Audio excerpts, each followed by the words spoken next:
if you believe but you do evil things that are against the nature of Jesus Christ, then that's pretty much bad. That's pretty much like that's saying that like that's pretty much being evil while you claim that you believe in Jesus Christ. You know what I'm saying? Right, but Unless let me ask you a question. Is that what the Bible teaches though? Like, does the Bible teach you can lose your salvation? Can you show me a verse on that?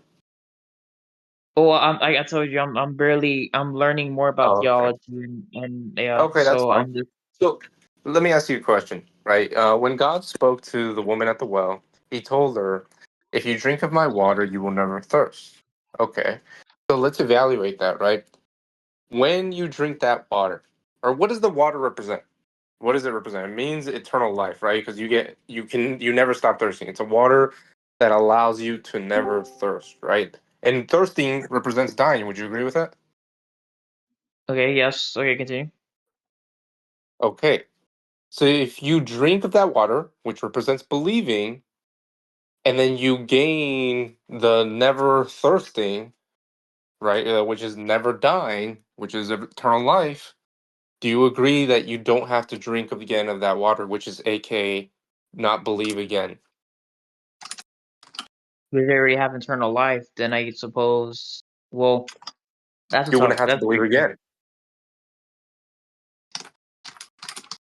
Yeah, you Uh, wouldn't have to y- believe again. Isn't that the picture that Jesus is clearly drawing? or me. Okay, so let me ask you a question. Are you once saved, always saved? Do you believe in once saved, always saved, or no?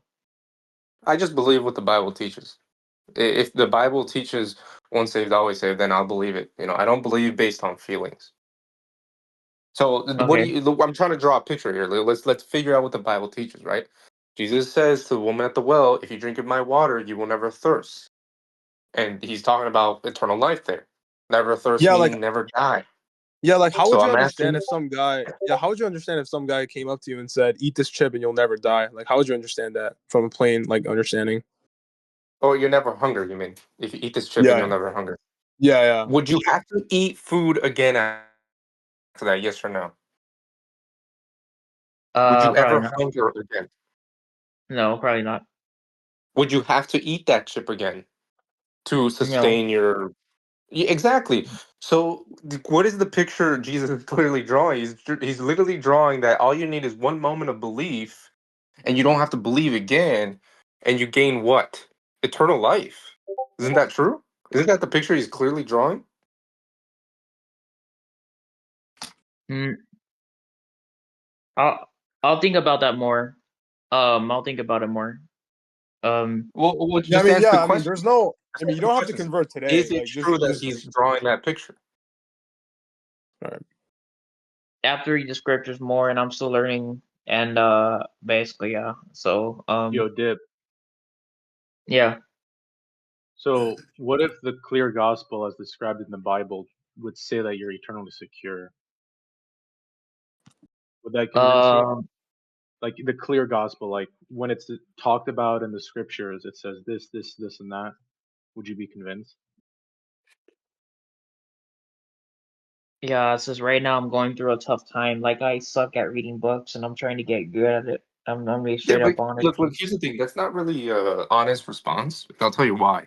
Because people in the first century were living on a survival basis, right? They weren't academic scholars or anything like that. Yet Jesus preached to them.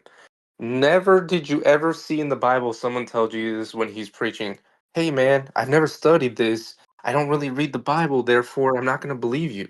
That's a ridiculous thing to respond to when someone's telling you the truth. Don't you agree? No, I didn't say I. Yeah, but just try not to be condescending. I didn't say I disagreed with him.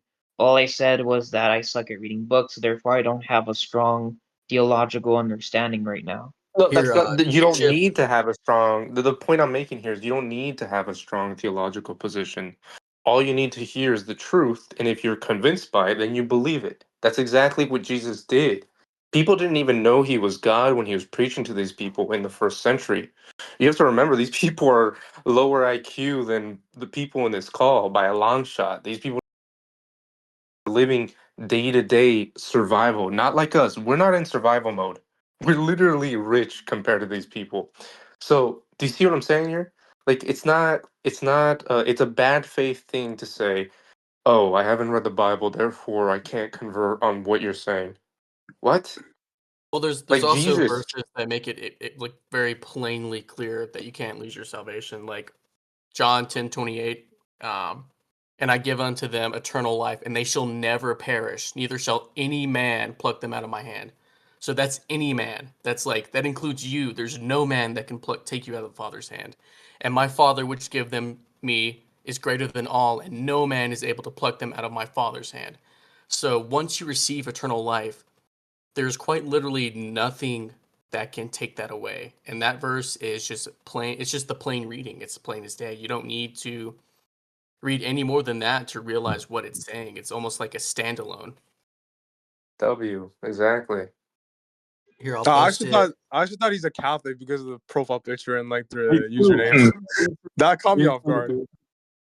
Oh, it's You talking crazy. about me? Yeah, I was thinking like, damn, I gotta debate this guy next because Marco was debating Dib, but You that's talking Look, not about me. look, me? I was Just a read that I was a verse, and it just reads as plain as day. Like you can't. There's no denying it, really. Yeah, and Chips, W. Yeah, he's and correct. Wait, who do you call was a what Catholic? you described in this conversation is probationary salvation. Okay, that's what you've been described in this conversation that Jesus offers. But let me ask you a question. When Spider-Man saves you, is that a process? Is that probationary? Yes or no? Simple yes or no question. Um, yes. It's yes. It's a process when Spider-Man saves you. No, it's a one and done deal, isn't it? Don't you agree? Like it's a past tense thing. Like let's say there's a truck that's about to hit you, and Spider-Man swings in to save the day. He swings you out of trouble. Did he require your participation? Did he require your consent? Was that a process? The answer is no, right? But yet we're being told here that the greatest superhero of all time, the greatest being of all time, which is Jesus, makes it a process. So you're telling me God, the greatest superhero of all time, can't save you faster than Spider-Man or better than Spider-Man. Do you see how ridiculous that is? I'll think about it more. That's pretty much what I Wait, gotta why don't tell you you. just join the team? Like, I think the arguments are pretty compelling.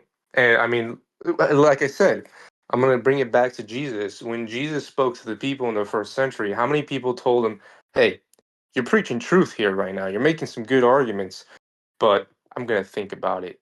Like, that's like, what? What? You know what I'm Mhm. saying?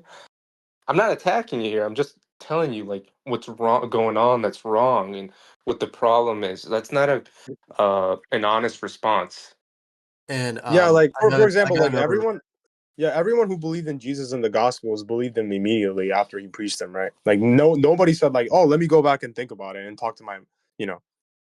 Yeah. And And you know Jesus is you know what's explicitly funny? clear on this too. You know, Like, sorry to interrupt, but I have another good verse for him. yeah, go ahead, bro. No, Um, you're good. Yeah, and it says, this is John 6:37 through 39, and it says, all that the Father um, giveth me shall come to me, and him that cometh to me I will no wise cast out. For I came down from heaven not to do my own will, but of the will of him that sent me. And this is the Father's will which hath sent me, that all of which hath he have given me, I shall lose nothing, but I should raise it up again at the last day. So all that the Father gives the Son, those who he saves, he will not lose. Like once you have your salvation, he will not cast you out. You will not be lost. You're eternally secure by the Father. Okay. So it's just another one where it's just explicitly clear that once you're saved, you're always saved. Um, and Yeah, so it could be I don't true. think you can say that, oh well, I'll think about it. It's just like you have to acknowledge the truth of this because it's so explicitly clear, and it's the plain reading of these verses. It's like if you want to consider like proper hermeneutics, this is the proper way to interpret these verses. Okay, I understand. I'll just read more about it, but I do have to go. But I'll see y'all later. I'll come back later.